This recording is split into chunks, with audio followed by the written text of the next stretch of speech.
Bonjour à tous. Bienvenue sur le site boursetechnique.com. Aujourd'hui, on va parler de l'exubérance irrationnelle. Ce qui se passe dans les bourses lorsqu'on est près d'un sommet. Il est assez difficile de savoir quand un sommet se prépare, quand un sommet se construit sur les bourses, mais par contre, avec l'analyse technique à long terme, mensuelle, avec les graphiques mensuels, on est capable quand même de voir qu'on se rapproche d'un sommet, comme ce que je crois est le cas en ce moment. C'est pas dit que le marché continuera pas à monter, mais il donne des signes de faiblesse. Ce qui arrive en fait, c'est que les investisseurs, surtout les traders et les petits investisseurs, connaissent un genre d'exubérance qui fait en sorte qu'ils achètent sans vérifier la qualité des actions qu'ils vont acheter et même vont probablement acheter par pure spéculation sur l'euphorie du moment. Et c'est ce qu'on a connu en 2015. Déjà en 2015, si on regarde le sommet, les sommets qui se sont produits via les divers graphiques, on peut vraiment voir qu'on n'a pas eu de progression significative. Les sommets ont été atteints et n'ont pas été dépassés. Si on regarde ici dans un premier temps, on se trouve avec le Standard & Poor's.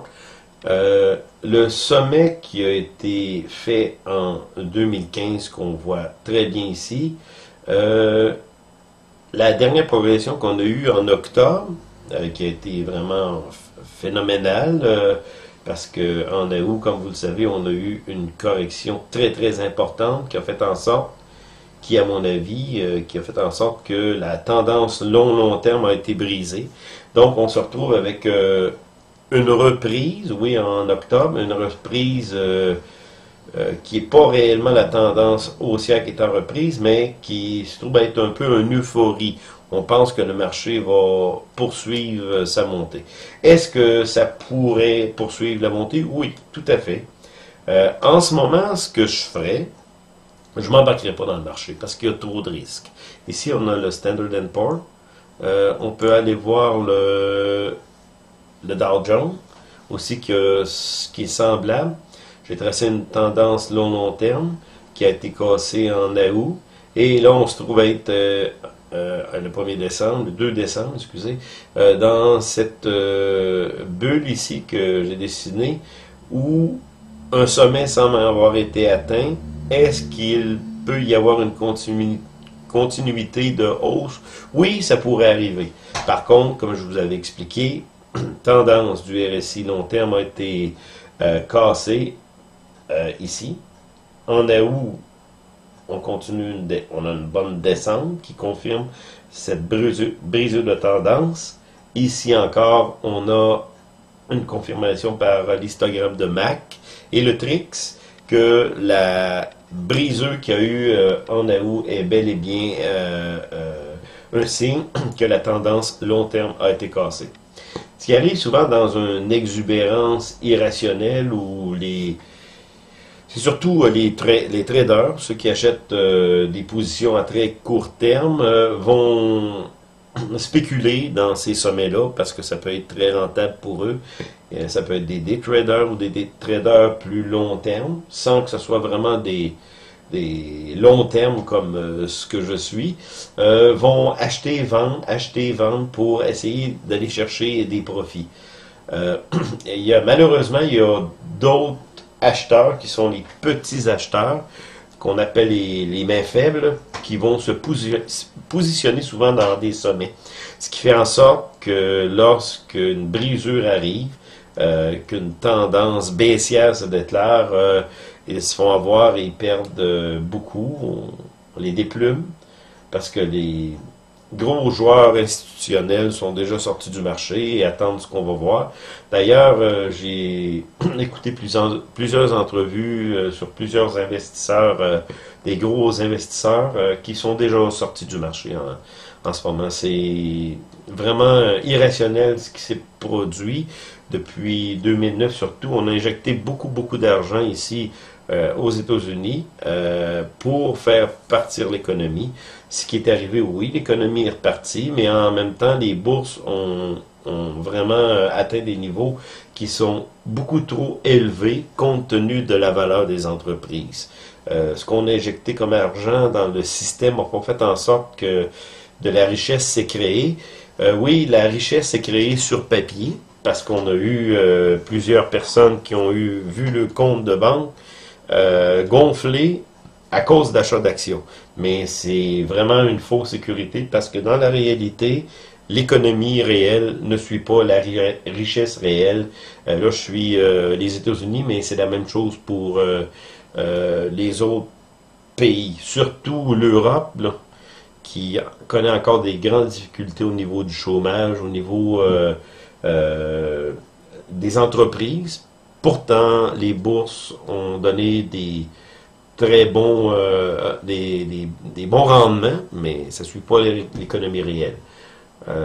J'ai regardé le Standard & Poor's tout à l'heure. Le New York, c'est la même chose. Ici, on voit très bien qu'un sommet semble s'être construit.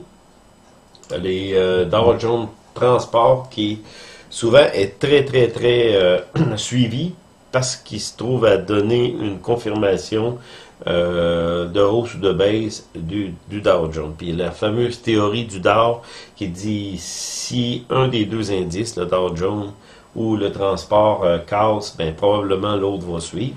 Et c'est ce qui est arrivé ici en début 2015. Tendance a été cassée. On se retrouve là.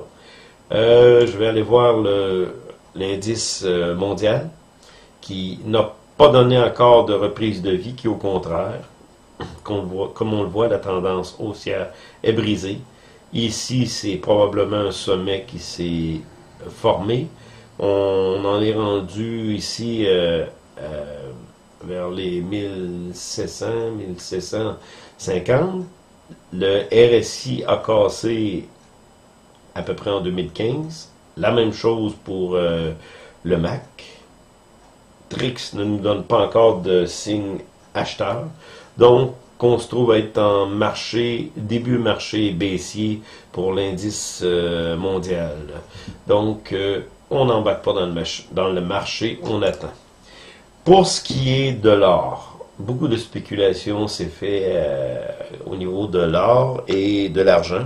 Est-ce qu'on doit entrer dans le marché de l'or? Ben, comme j'avais dit dans un de mes autres interventions, excusez, on n'entre pas dans le marché de l'or encore parce qu'on n'a pas eu de signe clair de casseux de la tendance baissière. Même la semaine dernière, on a connu une chute assez importante. Donc, j'ai tracé une tendance long terme ici où on continue vraiment d'être en dehors du marché de l'or. Cependant, il y a un affaiblissement au niveau du RSI. Ici, malgré la chute qu'on a eue, on n'a pas de chute brutale du RSI. Même chose au niveau de l'histogramme de MAC. TRIX continue à s'aplatir ici. Donc, il faut être sur nos gardes au niveau de l'achat de l'ETF or qui se trouve être GLD, qui représente très bien. Ici, je suis allé chercher le graphique de l'or. C'est un ETF qu'on peut acheter qui représente le prix de l'or physique. Donc, on peut embarquer dans le GLD lorsque la tendance va casser vers la hausse. La même chose pour l'argent. Rien ne nous indique encore qu'il faut embarquer dans le marché. Cependant, le même phénomène se produit au niveau du RSI. On surveille ça de près. Parce que lorsque la tendance au niveau du RSI Et si déjà on est en zone positive au niveau de l'histogramme de MAC, au niveau du TRIX, on arrive dans un couloir qui va se passer quelque chose, c'est sûr. Donc au niveau de l'argent, c'est la même chose. Donc on est en attente au niveau des signaux pour l'or, pour l'argent. Au niveau des marchés, on n'embarque pas, on attend une confirmation de reprise, ce qui me surprendrait parce qu'on a connu des sommets vraiment qu'on n'avait pas connus depuis même des sommets qu'on a dépassés. Au niveau du Nice, oui, on a encore dépassé le sommet.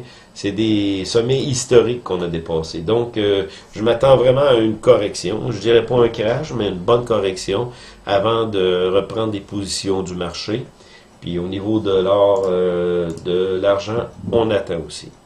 On pourrait acheter des ETF, des fonds d'action indiciels pour shorter le marché qu'on appelle.